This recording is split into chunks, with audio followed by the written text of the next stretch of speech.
the sandcastle. Kining upat ka baboy, ambot asa ni sila baangan, pero na sila sa dagat. Himo ta diri og sandcastle, oh, nice kayo. Unsaon tay pagbuhat ana dili ko kabaloan na. Gani unsaon? Hala oy kadako na ba ninyo di siya po kabalo mo buhat og sandcastle.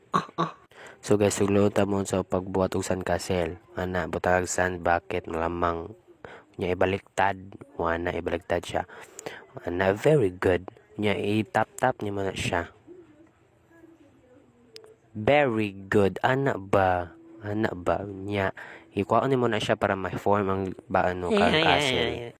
Adaw, wow. Ano ang pagbuhat ng Wow, sa yun na Ang upat ka baboy naghimog san castle. Naabot ang gamay na kabayo. Uy, Pepa. Hello Pedro, tabaan na nimo. Uy, kabalo ka may himog san castle.